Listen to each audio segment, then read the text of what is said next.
We're at the Global FinTech Fest here in Mumbai, and right now joining with me is Miss Upasana Taku, who's the co-founder and the COO of MobiKwik. Miss Upasana, thank you so much for talking to BQ Prime.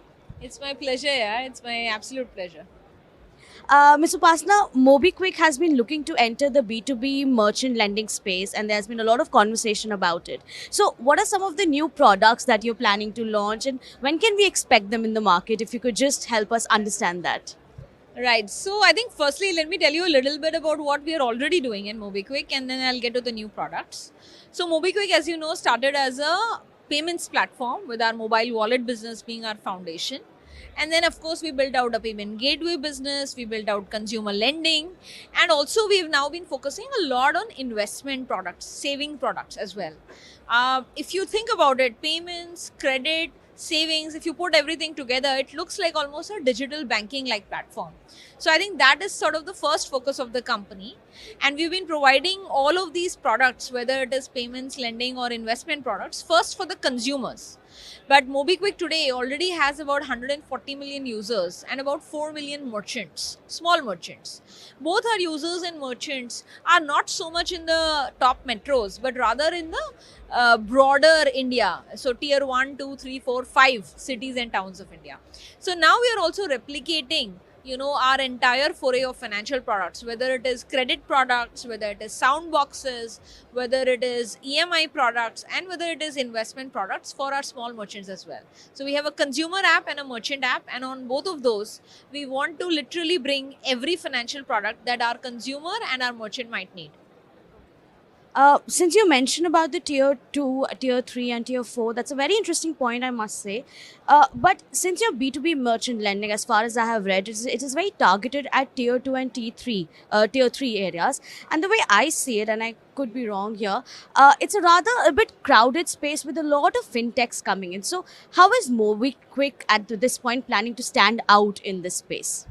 See, lending, whether it is consumer lending or merchant lending, is not really a winner takes all market, because the user base or the merchant base is split across several platforms, right?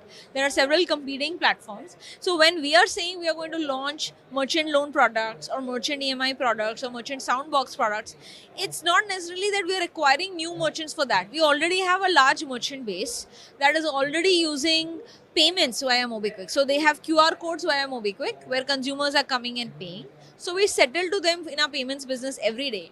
And what we are trying to see is, can we offer them more products which increases their engagement and loyalty on the MobiKwik platform. So that is our thought process, that can we offer them easy installment products, settlement products, lending products, working capital products for our own use, for our own merchants, not necessarily that we are going to acquire a new merchant just to give them a loan.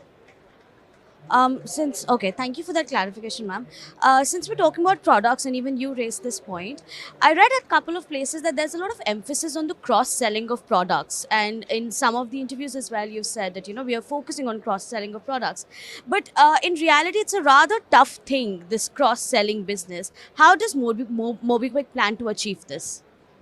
No, of course, cross sell is tough, but I think if you think about every bank in India, what are they doing? They acquire customers for a bank account, a savings account, and then they see that, okay, which customer should I give a credit card to? Which customer should I qualify for a personal loan? Which are those premium customers for whom I will even give them a mortgage loan? So that is sort of how the cross sell journey works. You can't give all the products to every person, every customer. You have to cut the segments, and you have to decide who works out for what. Today, out of the 140 million users that MobiKwik has, roughly about half of them have a full KYC with us, which means that they've gone through the process of, their video KYC being done, their Aadhaar being mapped to us, and they've given us a lot of information. So when these users are spending for daily life payments, whether they are ordering groceries or food or travel, we are collecting a lot of information on them, and based on that information we decide which user should we cross sell to. Today, out of this 140 million base, we have pre-approved about 25 to 30 million of our users who we want to first cross sell financial products to. And within that, we've built multiple products. We have a popular product called Zip EMI, which enables people to take loans anywhere from 50,000 rupees to 2 lakh rupees, and they can use it literally for any major purchase in their life. And then we also have small ticket loans. And already we have now, in the last few years of having built out lending, we have already cross sold products to about 5 million of our customers. So of course we can't cross sell to every user, but we have to decide who is the right customer for which product, which is why we need to have a bundle of products, because not one product will serve all our customers. So it's going to be more of choice and a lot of levels of things going through, and not everyone will be eligible for the cross selling. Correct, that's right. Ma'am, when we talk about the financial services business, and MobiKwik has been in this space now for quite some time, it's a relatively high margin business. Are you planning to tap any other high margin space at this point? Yeah, definitely. I mean, one of the reasons to foray from payments to financial services is because all financial products have higher margins than payments. Payments, as you know, is a 1% margin business. So, of course, our credit products are giving us strong margins, distribution of credit products. We also have licenses in both investment space as well as insurance space. Currently, we are focusing in building out, several saving or investment products on our platform. But we also have the insurance distribution license. So we will also look at that, sometime in the future. I'll go back to what I told you in the beginning. Let's say there is a user who earns 35,000-40,000 rupees per month. He or she are based in a small town in, let's say, Madhya Pradesh. They have a smartphone and they have a bank account, but they don't have access to any other financial product that, let's say, you and I have access to, whether it is a card, whether it's a gold loan, vehicle loan, consumer durable financing. And if you're a small business owner, then all the different small business loans that you could have. So our aim is that if this user comes to us, whether they came for a bill payment or whether they came to order on a Zomato or Swiggy, can we then find a way to showcase all the different financial products that the customer will ever need so that we can service them? Since you mentioned, just to follow up to your insurance bit, since you mentioned in the near future, do you have a timeline to that, or how would you define the near future, if there's any timeline? No, I don't have a timeline for that. Right now, we are focused on bringing, our products for the small merchants. Like I said, replicating the success from consumer to small merchants, and also we are focusing a lot more in the wealth or investment sector right now, where we already have direct mutual funds on our app. We already have. Other alternative debt products on our app. We have digital gold, and very shortly you will see us adding 3-4 more products. In fact, tomorrow morning we are going to announce 2 new products in at 10:30 when my co-founder is going to speak. So he's going to launch a few products here at GFF. Also, Ms. Upasana, I'm sure the next question that I really want to ask you is out of curiosity as well, and I'm sure there's enough sort of such questions that you've received. When is MobiKwik planning to tap the capital markets, and if it is at this point? See, I think it's very publicly known that we have a keen eye towards the capital markets. We do want to go for an IPO. We gave it one shot in 21. Since then, the markets have just not been there. Now the markets are reviving.